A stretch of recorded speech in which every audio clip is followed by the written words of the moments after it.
Hi everyone, it's Lisa, the Yummy Yank, and I am back to do our second video. Fingers crossed it works. We've had a few little hiccups trying to do this with audio from my phone, so let's see if Mr. Yummy's phone works better. Let's hope, because I'm getting tired of making the same recipe. Also, no more lockdown hair. Yay! Looking like myself a little bit again. Today, we are making oatmeal, toffee, cranberry, chocolate chip cookies. They are absolutely delicious, and this recipe is so versatile because you can really use your creativity and imagination and put in it whatever you want. The one thing I would recommend, other than the staples of course, is to keep one ingredient, and that's the porridge in there.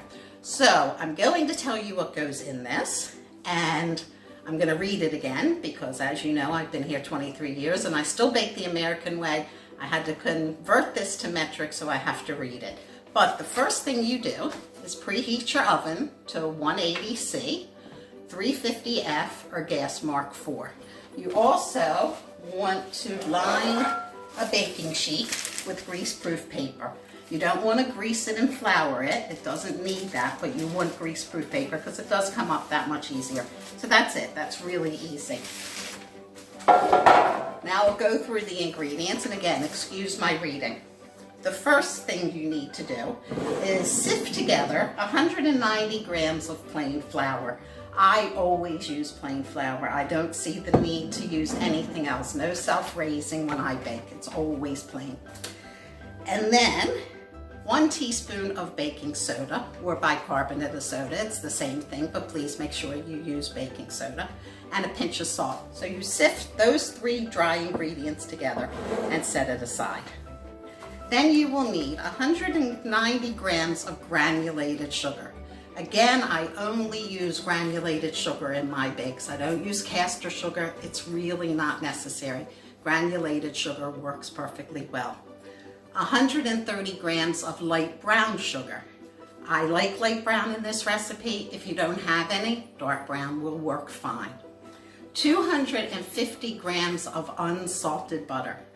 Please only use unsalted when you bake, and also, if possible, please use real butter. Margarine just isn't the same. It doesn't bake the same. It doesn't taste as nice.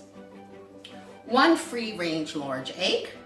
Mine is a double yolk. I get my eggs from my friends Steve and Julie from Churchview Farms, and their eggs are gorgeous. It's a double yolk because that's what I get a lot from them. I love them, and it won't affect the baking at all. Free range is a personal choice, so it's up to you, but it should be a large egg. 1 teaspoon of pure vanilla extract. Pure vanilla extract. It's expensive. I know it's expensive, but it tastes so much better than essence or flavoring. So if you can, please splurge and use pure vanilla extract. 150 grams of dried oats or porridge. You can use the quick cooking. I prefer not to, but if you can't find oats that are not quick cooking, it will work with quick cooking, so it's fine. 150 grams of dried cranberries. You can use dried cherries. You can use dried blueberries. You can use raisins. You don't even have to use any fruit at all. I like the chewiness it gives, and I also like that little tartness it gives with the sweetness. 160 grams of good chocolate chips. I use Calibut, and in this recipe it doesn't have to be that dark, so it's about a 62% cocoa content, something like that, and they're delicious. And then 160 to 180 grams of chopped up Daim bars.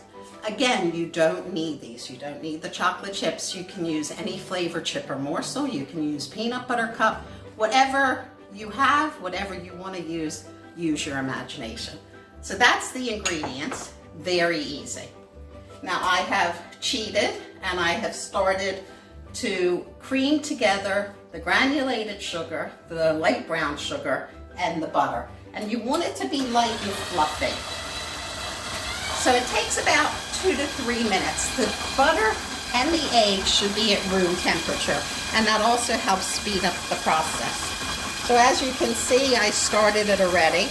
And when this is going, you just want to scrape the bottoms and the side of your mixing bowl to make sure all the butter is mixed together with the flour and everything's incorporated nicely. And it's light and fluffy. And you can see that it is. It's ready to go. So to this, you will add your 1 egg.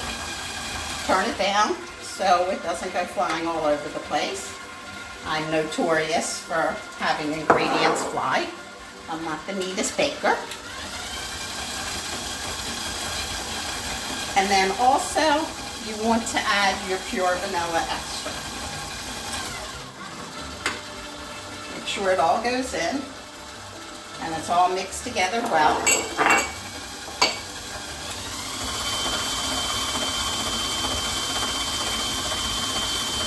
And then scrape your bowl down one more time. Make sure it's all off the sides, off the bottom, so nothing's stuck on the bottom when you go to take this out. Everything's mixed together well. Don't worry about my hands, they are clean. Right. And to this, slowly, and again, turn down your mixer, add your sifted together flour, baking soda, and salt. Just slowly. You don't want it all flying all over. Make sure you get it all in.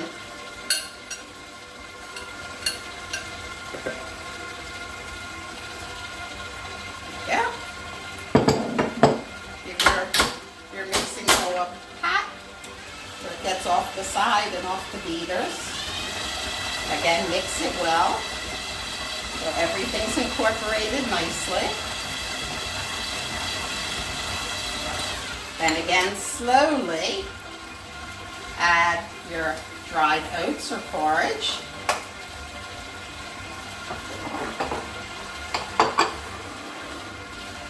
Next, your dried fruit, in my instance, dried cranberries.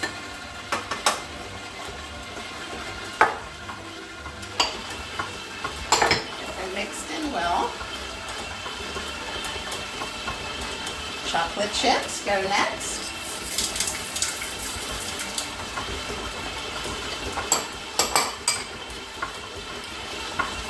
And then your chopped up Daim bars. For Americans out there, Heath bars, Toffee, it's up to you.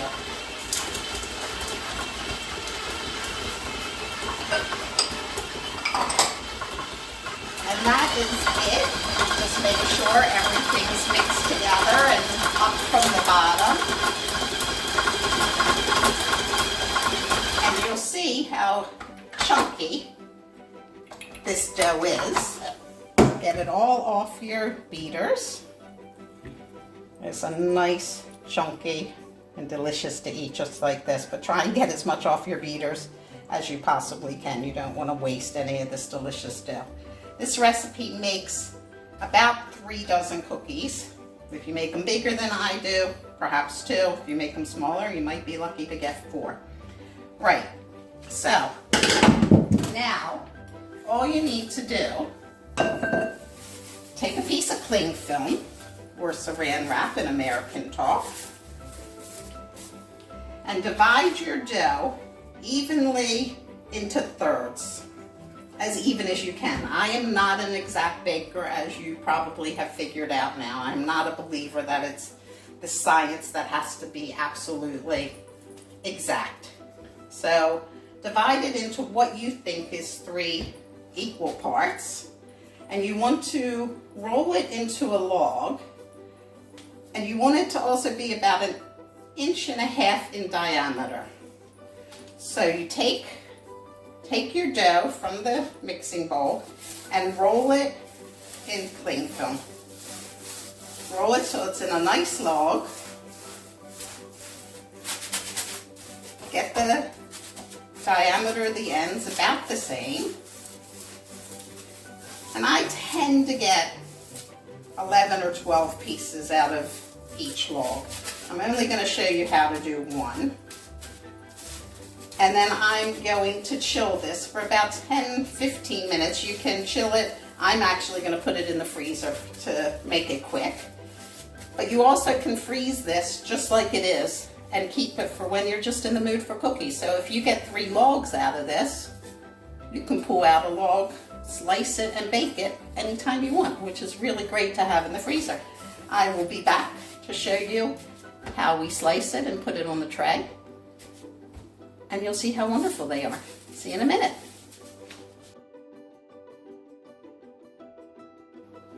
Right, I'm back, and I took this log out of my freezer after about 10-15 minutes, and it's cool enough that it'll cut easier. You don't even have to cool it, but I personally think it slices easier when it's chilled. So now I'm just going to I'm going to take it out of my cling film and slice it. It's as easy as that. You want to slice them about 3/4 of an inch thick. So hopefully I get about 12 slices. If they're bigger, it doesn't matter. If they're smaller, it doesn't matter. Again, there's no science to this. 1, 2, 3, 4, 5, 6, 7, 8, 9, 10, 11, 12. So I will get about 3 dozen cookies from this. And you want to put them in your baking tray about 2 inches apart because you don't want them to spread into each other, although it is inevitable if they do. And you want to bake them between 8 and 10 or 11 minutes. My oven takes about 11 minutes. Again, at 180 Celsius, 350 Fahrenheit, gas mark 4. So you want to bake them till they're golden brown.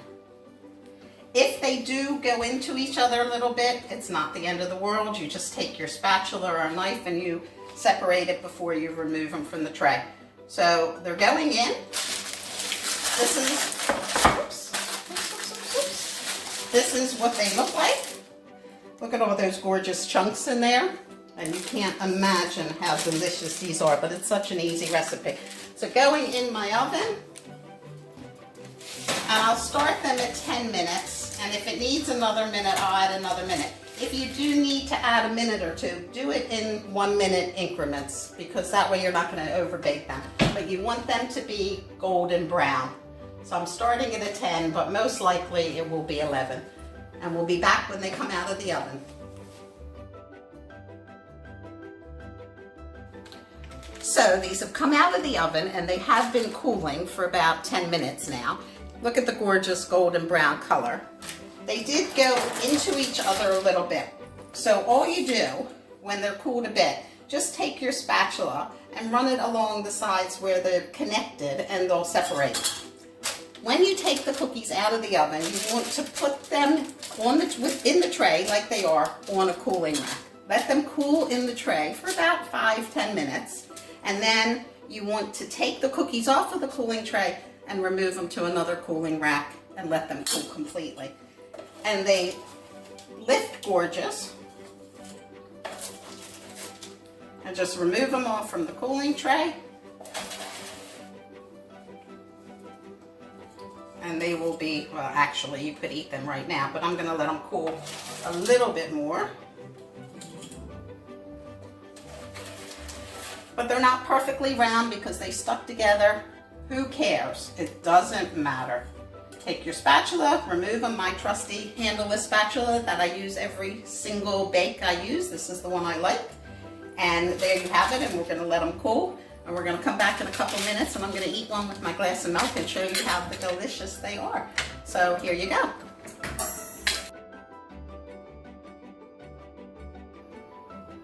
Here's another batch coming out of the oven from the 3 rolls. Look at that, aren't they gorgeous? I'm just putting them on the pan to cool in the baking tray.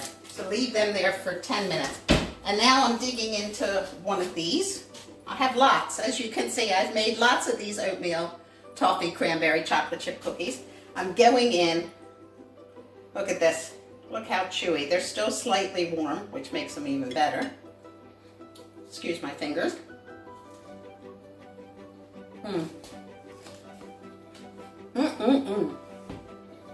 They're so good. They're so chewy. chewy from the oatmeal, or the oats, from the cranberries, and also from the toffee pieces. Like I said, the cranberries give it that little bit of tartness, but not too much tartness. It's not going to make you go, ooh, that's really sour. It just cuts this overly sweetness of the cookie. It's not an overly sweet cookie. Like I said before, you can put anything you want. If you don't want the fruit, don't have the fruit. If you want nuts, add nuts. If you want to add different flavor morsels or chips, add that. Whatever you want, but keep the oatmeal in there. They're absolutely gorgeous. They're gorgeous with a glass of milk. I'm a big kid at heart. Excuse me while I'm eating.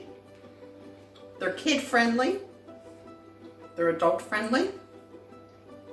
Give them as gifts. Give them to your friends. Give them to your family. Have them for dessert. Have them for snacks any time of the day. It's a really delicious, delicious cookie. I hope you try it. One more bite. If you do, please let me know what you think. They're so easy. Please go to my website. Sorry, cheers everybody. Go to my website, theyummyyank.co.uk. Have a look around, go to my online shop. We have a special offer going on right now. And also, please subscribe to my YouTube channel, which is also The Yummy Yank. Thank you for watching. I hope you enjoy it. We'll be back for another recipe, hopefully. Hopefully this one turns out. Thank you very much. Enjoy. Hope to see you soon. We'll be back for recipe number 3. Have a good one, everybody.